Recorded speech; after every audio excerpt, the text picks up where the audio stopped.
할렐루야.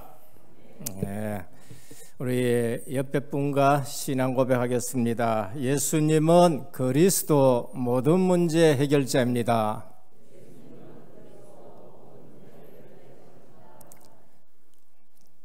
옆에 분하고 보시고 하시길 바랍니다.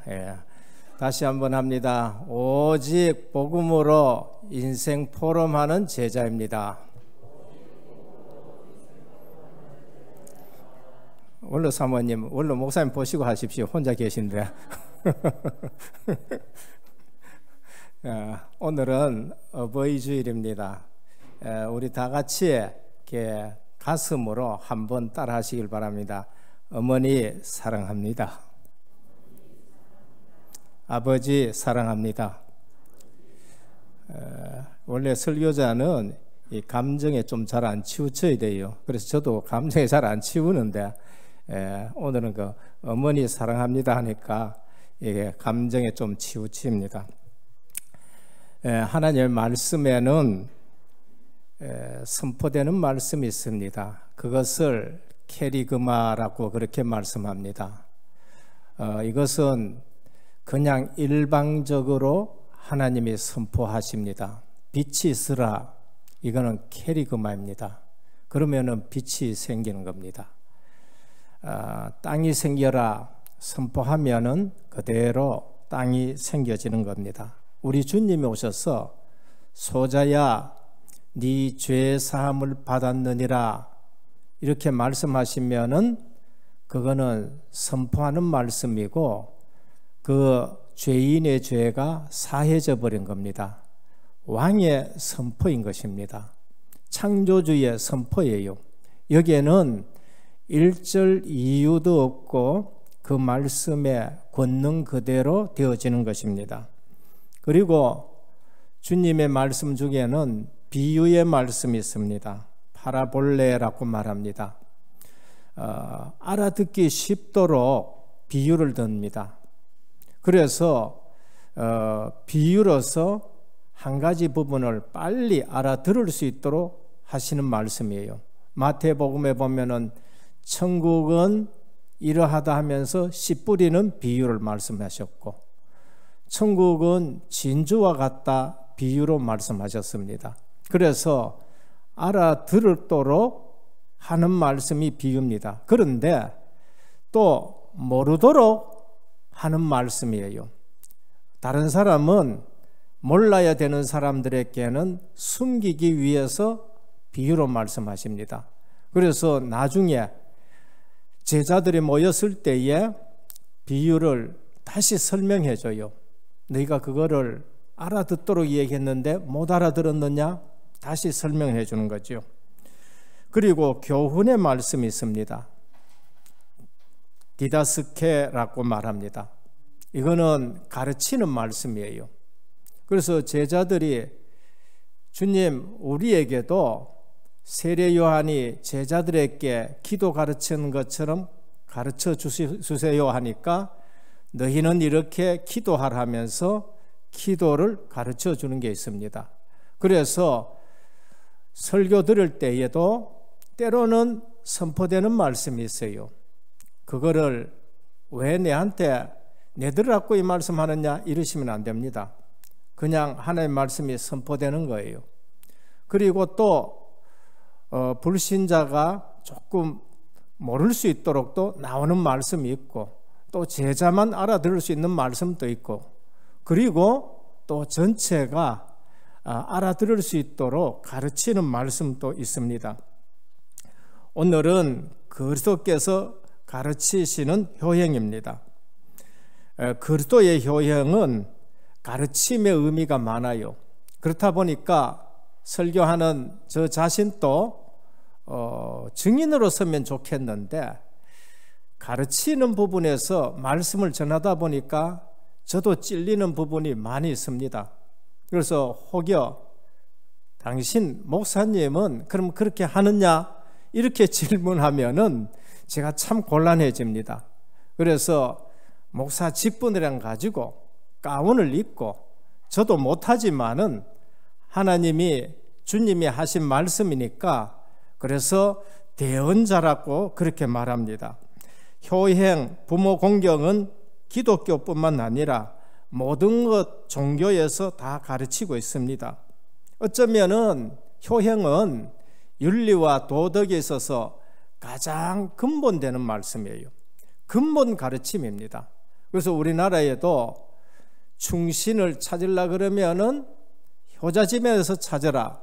그러니까 사회생활에서 제대로 하는 사람은, 효도를 제대로 하는 사람은 그건 사회생활이 잘 돼요.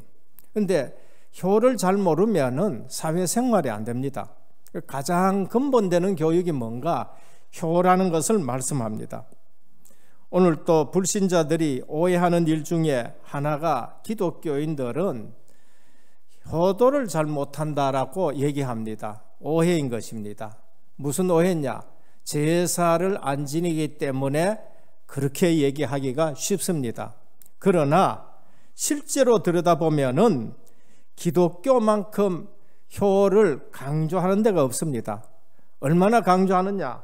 율법에 보면은 부모에게 불효하는 자는 돌로 치라 할 정도로 그렇게 강조하고 있는 것입니다. 그래서 마태복음 15장 4절에 보면은 주님이 율법을 갖다가 말씀하시는데 하나님이 이르셨으되 내 부모를 공경하라 하시고 또 아버지나 어미를 비방하는 자는 반드시 죽임을 당하리라 하셨거늘 하면서 가르치고 계시는 걸 볼 수 있습니다. 잠언 6장 20절에서 21절에 보면 내 아들아 내 아비의 명령을 지키며 내 어미의 법을 떠나지 말고 그것을 항상 내 마음에 새기며 내 목에 메어라 라고 말씀합니다. 그래서 그것이 내가 다닐 때에 너를 인도하며 내가 잘 때에 너를 보호하며 내가 깰 때에 너와 더불어 말하리니 대저 명령은 등불이요 법은 빛이요 훈계의 책망은 곧 생명이니라. 얼마나 아버지와 어머니의 말씀이 중요한가. 근데 여기에 전제되는 조건이 뭔가? 일반적인 것이 아니고 그리스도 안에 있는 부모의 말씀이라는 걸 말합니다. 그래서 성경에 부모님 말씀할 때에 솔로몬은 다윗이 전제된 거예요. 그래서 불신자라도 물론 이처럼 잘 가르치겠습니다만은 성경의 부모님의 말씀은 이처럼 내 발의 등이요 내 길의 빛이요 그리고 네게 생명이다라고 그렇게 말씀을 합니다. 그래서 잠언 15장 20절에 보면 지혜로운 아들은 아비를 즐겁게 하여도 미련한 자는 어미를 업신여기니라 그렇게 말씀하죠. 그래서 기독교의 효행은 근본적인 진리 위에서 가르치는 효행인 것입니다. 하나님을 아는 효행을 가르치는 것이죠. 그래서 알고 보면 기독교만큼 효행을 강조하는 것도 없습니다. 오늘 또 본문에 보면은 그리스도께서는 십자가 지셔서 그 고통 가운데서도 누구를 생각하느냐? 어머니를 생각하는 겁니다. 이때 요셉 아버지는 벌써 돌아가셨고 어머님만 끝까지 남으셨는데 어머니에 대해서 그처럼 생각하고 있는 것을 볼 수 있습니다. 구약에도 하나님을 알고 나서는 굉장한 효행을 하는 며느리가 있었습니다. 그게 룻인 것입니다. 엘리멜렉 가정에 두 며느리가 있었는데 하나는 오르바요, 하나는 룻이었습니다. 완전 모압에 가가지고 망해버렸어요. 사람들이 볼 때는 그냥 다 망해버렸습니다. 그래서 나오미가 베들레헴으로 이제는 올라가려고 하면서 이방 여인 오르바와 룻에게 너희는 네 민족에게로 돌아가라. 나는 내 민족에게로 간다. 내 고향으로 올라간다. 이러니까 두 자부가 우리도 따라가겠습니다 얘기해요. 내게 더 소망이 없다. 내게 아들이 있는 것 같으면은 계대 결혼으로 해석시켜가지고 후대를 보겠는데 그것도 없다. 아무 소망이 없으니까 돌아가라고 말해요. 그때 오르바는 돌아갑니다. 자기 민족에게로. 그런데 룻은 이런 얘기를 합니다. 1장 16절입니다. 룻이 이르되 내게 어머니를 떠나며 어머니를 따르지 말고 돌아가라 강권하지 마소서. 어머니께서 가시는 곳에 나도 가고 어머니께서 머무시는 곳에 나도 머물겠나이다. 어머니의 백성이 나의 백성이 되고 어머니의 하나님이 나의 하나님이 되시리니 어머니께서 죽으시는 곳에 나도 죽어 거기 묻힐 것이라. 만일 내가 죽는 일 외에 어머니를 떠나면 여호와께서 내게 벌을 내리시고 더 내리시기를 원하나이다 하는지라. 딸이 아닙니다. 며느리입니다. 남편도 없고 시아버지도 없는 이 시어머니에게 이렇게 고백하지요. 이게 무슨 효행이냐? 하나님을 아는 데서 나오는 효행인 것입니다. 하나님을 아는 효행이요. 여기 뭐라 그러냐? 어머니 백성이 내 백성이다. 나는 구원받은 하나님의 백성이라는 걸 말해요. 어머니의 하나님이 내 하나님이다. 나쁜 하나님이 아니란 거예요.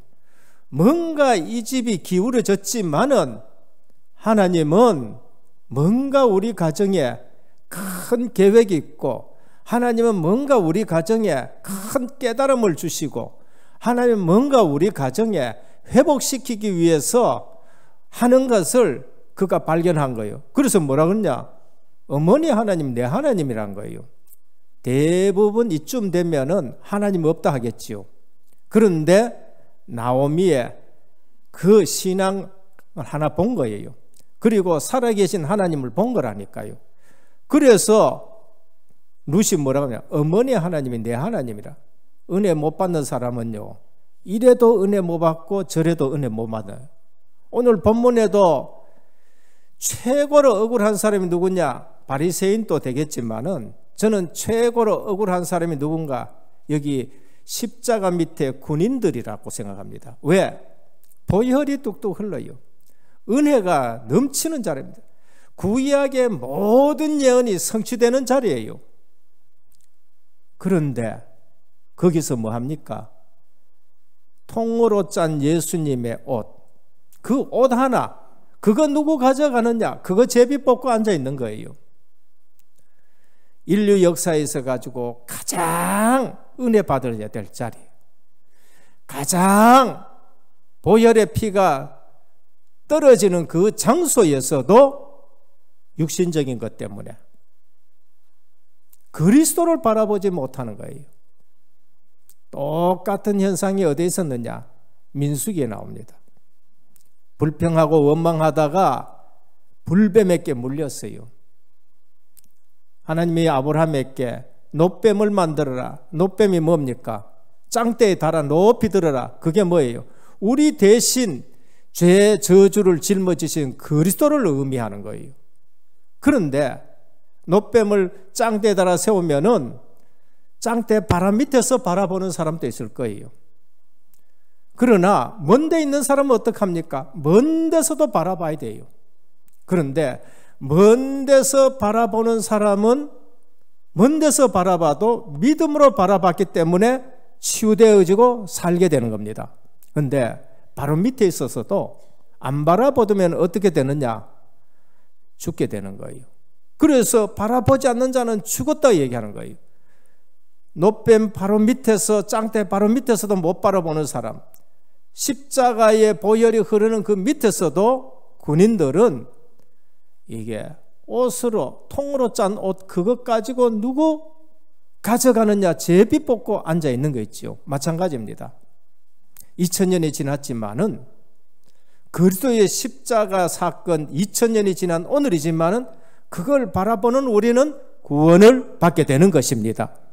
그러나 그 당시에 있어서도 바리새인들은 그리스도를 발견하지 못하는 거 있죠. 오늘 또 이 본문을 통해서 오늘 우리에게 주시는 교훈이 뭔가? 무엇보다도 성도는 주님을 따르는 자들로서 주님의 가르침과 모범의 효행을 우리가 배워야 되겠습니다. 첫 번째입니다. 부모님은 하나님의 절대 주권 속에 있다는 것을 아셔야 돼요. 안 믿는 부모님도 마찬가지입니다. 안 믿는 부모도 내게는 하나님의 절대 주권 속에 있는 거예요. 믿는 부모다 마찬가지로 하나님의 절대 주권 속에 있는 것입니다. 이거는 신불신 간에 부모님은 하나님의 절대 주권 속에 있고 나는 그 절대 주권 속에서 태어났다는 것을 우리가 알아야 되는 겁니다. 그래서 부모님을 통해서 내가 태어났다 그러면은 우리는 거기에 대한 하나님의 계획을 발견해야 돼요. 저도 몇 대째 믿는 집안에서 태어나서 우리 가정에 대한 자부심이 많이 있지만은 그러나 부모님이 완벽하지는 못해요. 그러다 보니까 우리 부모님은 왜 자꾸 땅을 팔아먹느냐 뭐 이런 그 상처 같은 게 있다니까요. 하나만 팔아먹은 게 아니라니까요. 10손가락을 이게 세을 정도로 팔아먹어서 쓰니까 그런 것이 나올 수가 있지요. 그런데 알고 보면 그게 하나님의 계획이 있고 절대 계획이 있어서 내가 이 가정에 태어났구나. 저는 메시지를 들으면서 알게 되었어요. 요셉인 겁니다. 요셉은 태어나자마자 어머니가 네 분이에요. 요셉에게는 선택의 여지가 없는 거예요. 태어나자마자 아버지가 야곱이에요. 태어나자마자 기라성 같은 형님이 10명이에요. 요셉에게는 선택의 여지가 없습니다. 그러면 하나님의 절대 계획이 있는 거예요. 그래서 우리는 부모님에 대해서는 좋은 부모님이든지 어떤 내게 마음에 안 맞는 부모님이든지 간에 공경하시기를 바랍니다. 왜? 절대 계획이 있는 거예요. 그래서 출애굽기 20장 2절에 보면 내 부모를 공경하라 명령을 하신 것입니다. 로마서 13장 7절에 보면 위의 권세에 복종하라라고 말씀합니다. 오늘 그러므로 부모의 권위가 하나님께로부터 주어진 것을 알고 인정하고 순복을 해야 돼요. 진짜 귀신 들린 부모 아니고 정말 악한 부모 아니면은 전부 잘 되라고 말합니다. 그래서 우리 주님께서도 너희 부모가 악할지라도 자녀에게 좋은 것을 줄 줄 알거든 너희 천부께서 좋은 것을 주지 않겠느냐? 그렇게 말씀했지요. 그래서 오늘 또 이단자들은요 부모의 권위나 그러면서 교회의 권위를 업신여기고 무시해요. 그게 이단들의 특징인 것입니다. 유다서 1장 6절에 8절에 보면 또 자기 지위를 지키지 아니하고 자기 처소를 떠난 천사들을 큰 날의 심판까지 영원한 결박으로 흑암에 가두셨고 라고 말하죠. 그래서 그와 같이 육체를 더럽히며 권위를 업신여기며 영광을 비방하는도다. 이 타락한 천사들의 영향으로 어느 도시가 멸망받았느냐? 소돔과 고모라가 지금 멸망받았다. 그래서 그 음란과 육체를 따라가다가 영원한 불의 형벌을 받았는데 그러한 꿈꾸는 이 사람들이 그와 같이 육체적으로 타락해서 교회의 권위라든지 부모의 권위를 무시한다 이렇게 되는 거예요. 그러니까 그런 부분에는 흑암이 역사하는 겁니다. 디모데전서 5장 8절에 누구든지 자기 친족 특히 자기 가족을 돌보지 아니하면 믿음을 배반한 자요 불신자보다 더 악한 자니라. 들었는데 안 하니까 불신자보다 더 악하다 말합니다. 오늘 또 우리는 주님의 가르침에 따라 부모님의 권위를 존중하고 그 말씀에 순복하는 그러한 여러분 되시기를 축원합니다. 그래서 오늘 우리는 부모님은 하나님의 절대 주권 속에 계시는 분이고 그래서 나는 선택의 여지 없이 그 부모님을 통해서 태어났다는 걸 말합니다. 부모님들에게도 교훈합니다. 자녀들을 노엽게 하지 말라. 그래서 실제적으로 우리는 아셔야 돼요. 자녀는 내 자녀가 아니고 하나님의 기업이라는 사실이에요. 하나님이 나를 통해서 이 땅에 이 영혼을 보냈고 이 자녀를 보냈다는 거예요. 그래서 자녀는 기업이에요. 하나님이 그거 가르쳐 준 겁니다. 아브라함에게 너 이삭 독자 그거 바쳐. 누구 자녀냐? 내 자녀라는 거예요. 약속의 자녀라는 걸 알려주는 거예요. 내가 네게 약속해서 준 것이고 너 후사를 통해서 하나님 나라를 이루기 위해서 준 것이다. 네 자녀냐 내 자녀냐 그거 시험하신 거예요. 그래서 그분들에게 뭘 하나 가르쳐요? 수양 하나 비밀을 가르친 거란 말이에요. 오늘 또 우리는 우리 자녀가 내 자녀라고 생각하지 마시고 하나님의 자녀로 하나님의 기업으로 기도해야 되고 축복해야 될 자녀인 줄 믿으시길 바랍니다. 둘째는 하나님의 사랑을 효행의 근거로 삼아야 돼요. 주님은 모든 율법의 계명의 정신이 사랑임을 율법사에게 말하도록 합니다. 누가복음 10장 25절에서 28절에 보면 어떤 율법 교사가 일어나 예수를 시험하여 이르되 선생님 내가 무엇을 하여야 영생을 얻으리까라고 질문했습니다. 예수님께서 이르시되 율법에 무엇이라고 기록되었으며 내가 어떻게 읽었느냐 다시 질문합니다. 율법사가 대답하되 내 마음을 다하여 목숨을 다하여 힘을 다하여 뜻을 다하여 주 너의 하나님을 사랑하고 또한 내 이웃을 내 자신과 같이 사랑하라 하였나이다라고 하셨습니다. 자, 율법이 뭐라고 얘기하느냐? 사랑하라는 거예요. 하나님을 사랑해라. 이웃을 사랑해라. 하나님을 사랑해라. 사람을 사랑해라. 이것은 뭐를 얘기합니까? 오늘 부모 공경은 효행의 근거가 어딨느냐? 내 부모니까 그게 아닙니다. 근본은 하나님 사랑이고 근본은 이웃 사랑과 같은 것이라는 거예요. 그래서 오늘 또 이 율법사가 대답은 잘했지만은 이게 됐느냐? 아니에요. 뭐라 했느냐? 알기는 안다니까요. 예수님이 질문하니까 정확하게 대답했습니다. 정확하게 대답했는데 대답하기 전에 율법사의 마음이 뭐냐? 예수를 시험하려고 했다는 거예요. 우리는 아는 거하고 실제로 내가 그거를 누려지는 거하고 틀리다는 거예요. 아는 거하고 믿는 거하고 틀려요. 분명히 이 율법 교사는 정확하게 대답했습니다. 그런데 예수님을 시험하려고 해요. 예수님을 사랑하지 않는 거 있지요. 오늘 우리는 하나님의 사랑을 효행의 근거로 삼아야 돼요. 하나님이 세상을 이처럼 사랑하사 독생자를 주셨습니다. 십자가 사건이 뭔가? 하나님이 나를 그처럼 사랑했다는 거예요. 요한복음 3장 16절 하나님이 세상을 이처럼 사랑하사 독생자를 주셨는데 이처럼이 뭔가? 그리스도를 십자가에 내어 주기까지 나를 사랑하셨다는 거예요. 그 사랑을 알면은 우리는 죄인이든지 누구든지 불쌍히 여겨지고 사랑하게 되는 것입니다. 그래서 네 대답이 옳도다. 이를 행하라 그랬습니다. 아는 것 말고 행하라는 겁니다. 오늘 우리는 아는 거하고 믿음하고 틀려요. 오늘 율법교사는 알고 있지만은 행하지는 않았습니다. 행하지를 않으니까 예수님을 시험하려고 한 거예요. 야고보서에 보면은 영혼 없는 믿음이 죽은 것 같이 영혼 없는 육체가 죽은 것 같이 행함이 없는 믿음은 죽은 것이라 그렇게 말했어요. 그럼 믿음하고 행함은 이꼴입니다. 똑같다는 거예요. 믿는 것만큼 행함이 따라옵니다. 행함이 없이 믿는다는 것은 그건 죽은 믿음이라는 거예요. 오늘 또 우리에게 사랑이 없으면은 그건 죽은 믿음이다라는 것을 말씀합니다. 그래서 우리가 믿음으로 구원 얻는다는 말은 거기에 뭐가 따라오느냐? 행함이 따라온 거예요. 오늘 오전 9시 예배 때도 11조에 대해서 말씀을 하시더라고요.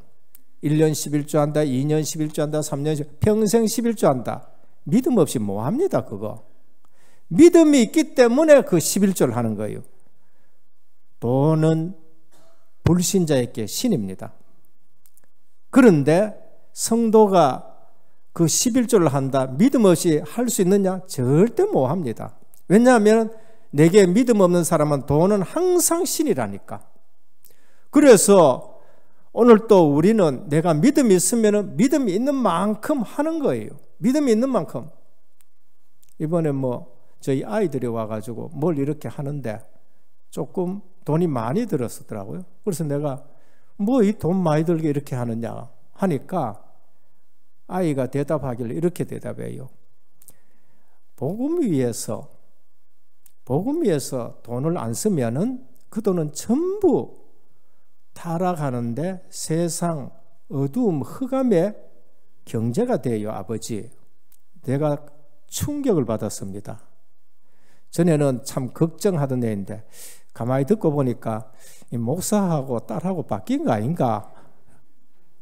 내보다가 이게 신앙이 옷에 복음을 위해서 안 써버리면은 이 돈은 흑암 경제에 쓰인다고 얘기해요.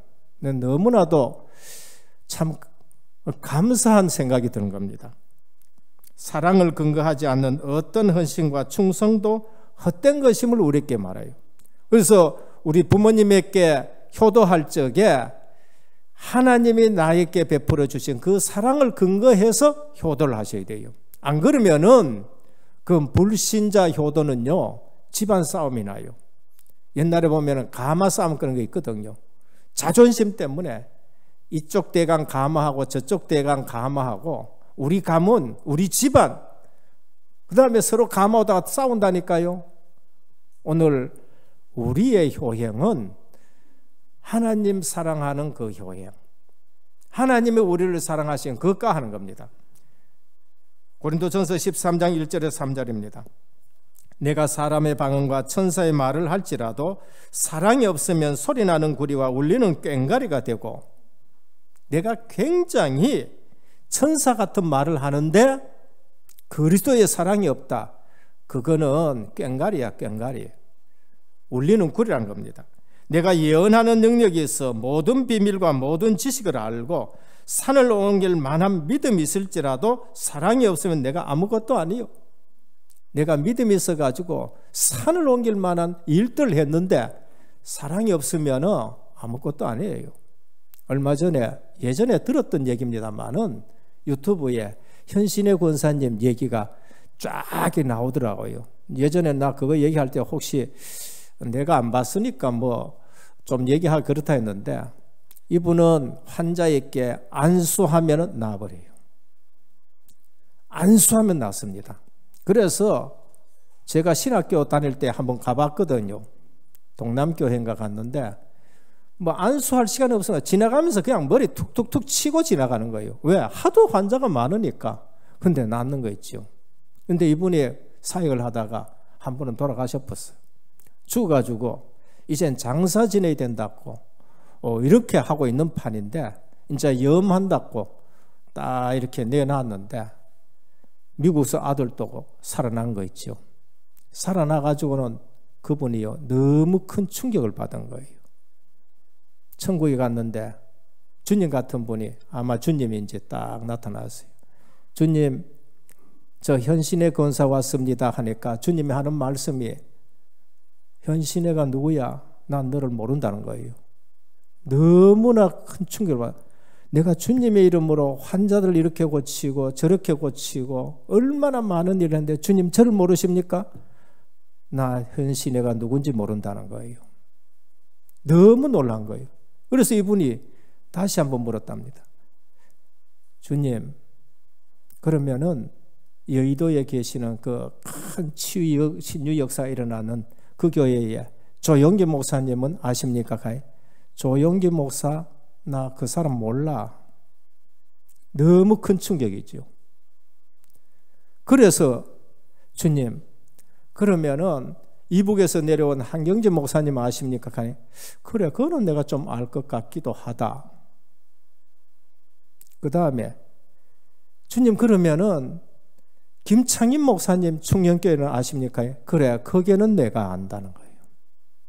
그래서 몇몇 목사님인데 모른다. 그러다가 깨어났는 거예요. 이분이 얼마나 큰 충격을 받았는지 조영기 목사님한테 가서 얘기도 했다는 거예요. 내가 주님 앞에 갔는데 이렇게 됐다. 그러면서 주님 하시는 말씀이 그때, 네가 병을 고쳤느냐? 네가 장사한 거 아니냐? 장사.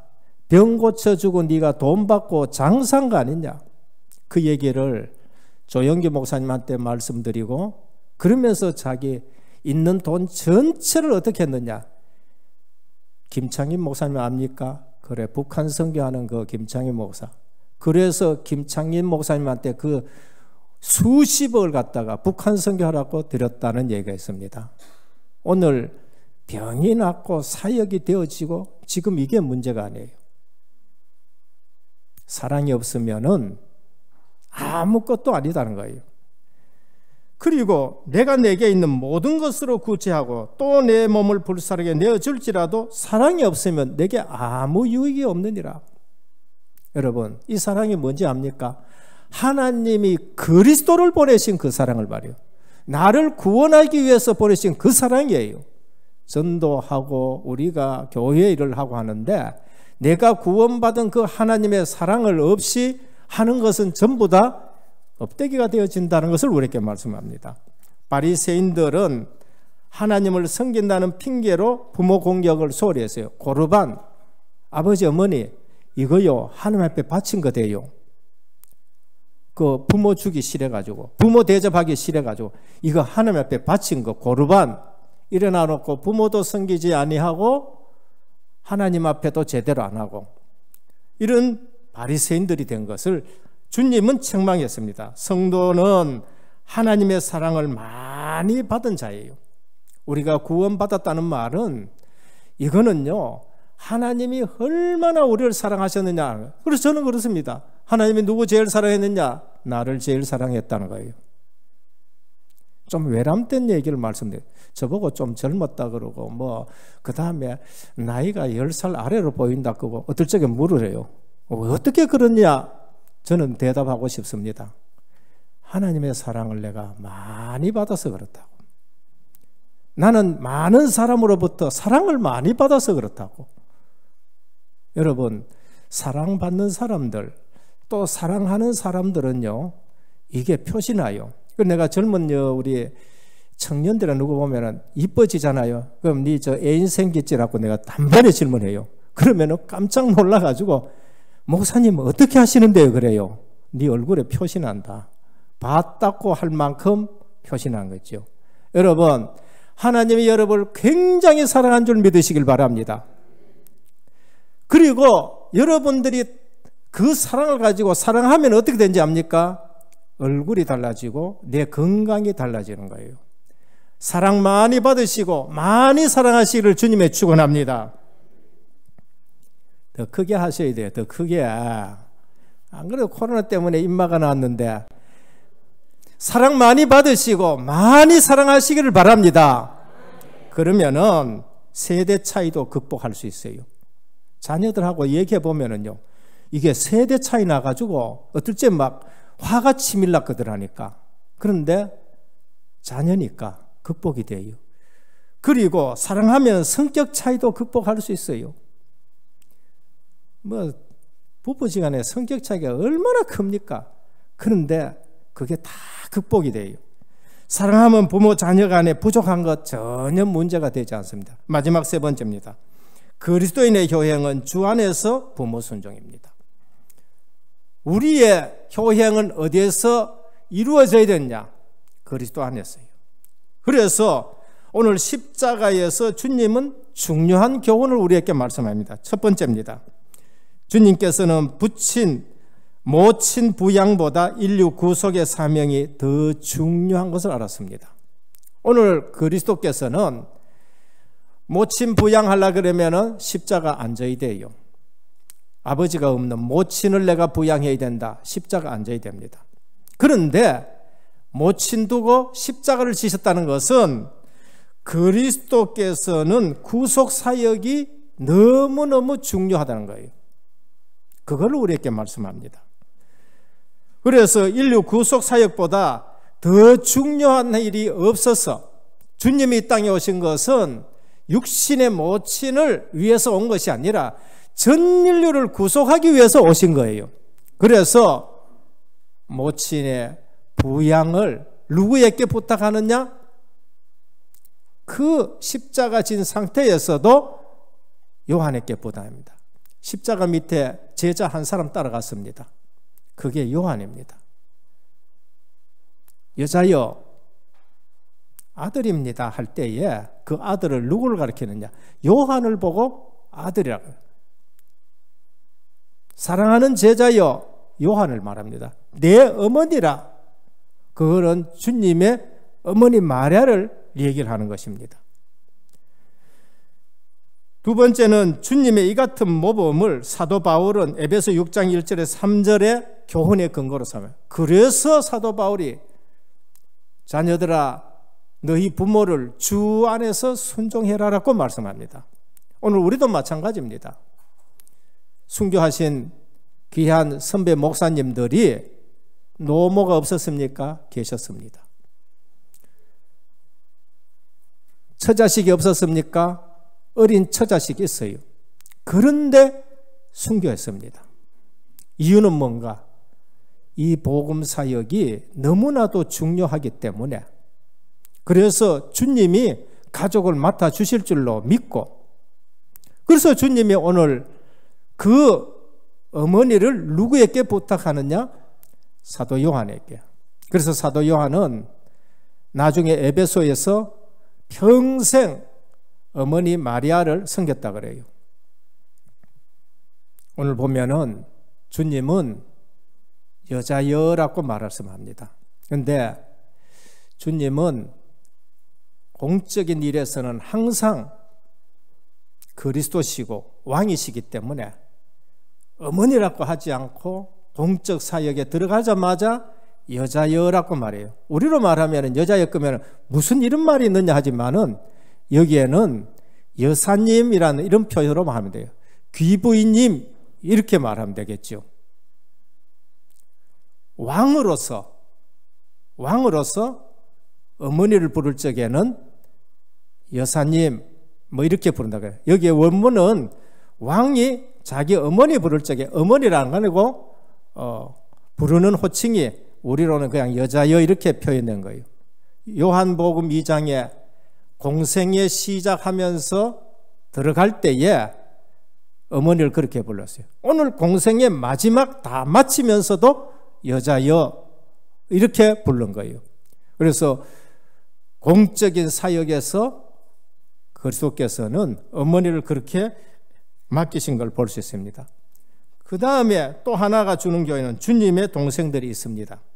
누가복음 8장 19절에 보면 분명히 주님의 동생들이 있어요. 그런데 왜 요한에게 맡겼느냐? 주님의 동생들은 아직 믿음이 없습니다. 어떨 적엔 주님 보고 귀신 들린 거 있냐 이렇게 말했다니까요. 주님의 동생들이 언제 주님을 믿게 됐느냐? 십자가 지시고 부활하신 이후에 주님을 믿게 됐어요. 그게 야고보입니다. 사도행전에 예루살렘 교회의 총회장한 야고보가 바로 주님의 동생이에요. 그 전까지는 주님의 동생들이 예수님을 그리스도로 안 믿은 거죠. 그래서 오늘 누구에게 맡겼느냐? 사도 요한에게 맡긴 겁니다. 그래서 오늘 복음 안에 있는 성도가 복음 모르는 혈육보다가 더 중요하다는 것을 우리에게 말해요. 엄밀히 말하면 하나님 나라에서는 혈육이 아니요 복음의 형제요 복음의 지체고 새로운 공동체가 되는 거예요. 그래서 그리스도가 머리요 우리는 뭐예요? 우리는 그 지체가 된다는 걸 말해요. 새로운 형제가 바로 교회 공동체요 교인이라는 거예요. 저도 마찬가지입니다. 우리 혈육들 많이 믿지만은 믿음 없을 적에는 오직 복음 아닐 적에는요 어떨 적에는요 여러분들보다가 거리가 더 멀다니까요. 여러분들 통해서 저는 오늘 이 자리에 왔지만은 전도사 때 신학할 때에 고향교회에서 어떤 분이 박 전도사님 저 신학하는데 등록금이나 좀 하면 돼 주자 뭐 재직회 때 한 말이 뭘지 몰라요. 그런데 혈육들 가운데서 그 이단이야 하면서 그걸 막는 일들이 있다니까. 그건 내가 들었는 거예요.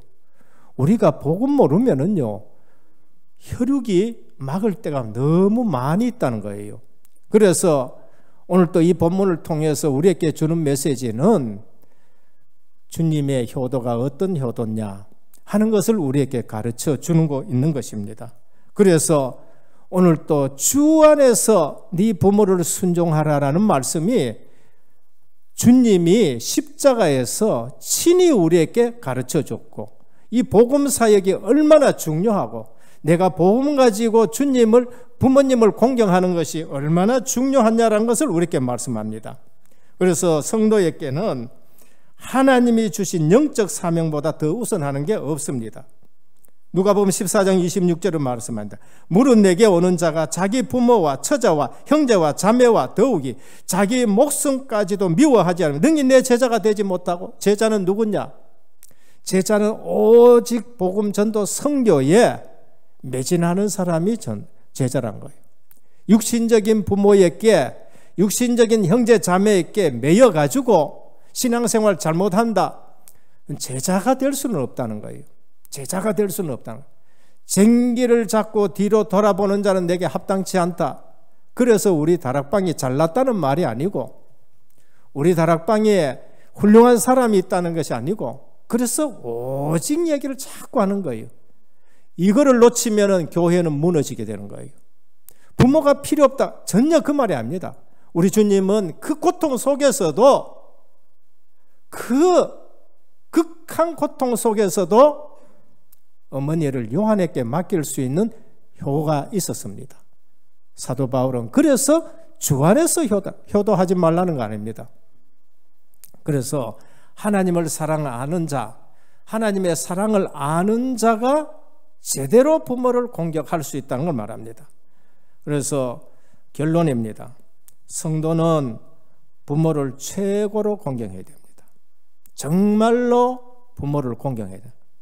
오늘 마치고 나서 가까운 데 계시는 분들은 찾아보시길 바랍니다. 부모님이 예수 믿어야 되겠다 할 만큼 공경하시길 바랍니다. 부모의 권위를 하나님이 주신 것으로 여기고 공경하셔야 되는 겁니다. 이게 하나님 섬기는 거다 그래요. 그것이 하나님 섬기는 거다, 나를 섬기는 거다 그 말씀입니다. 그래서 이 효형이야말로 약속 있는 첫 계명으로 어마어마한 축복을 담아놨어요. 네가 땅에서 잘되고 장수하리라고 말씀해요. 그렇습니다. 부모 공경 잘하면은 정말로 장수하고 그 다음에 땅에서 잘 되는 일들이 증거로 하나님 주십니다. 마지막으로 말씀드립니다. 진짜 효도하려고 그러면은 여러분 어떻게 해요? 진짜 예수 잘 믿는 것이 효도입니다. 내가 진짜 예수 잘 믿는 것은 그거는 큰 효도입니다. 어디에 있느냐? 누가복음 16장 19절 31절 있습니다. 부자 영감 지옥 가가지고 내 형제들은 절대 여기 오지 못하게 해달라고. 아마 아들이 없었는지 자녀들이 없었는지 모르지만 형제들이 오지 못하더라. 그건 뭐냐?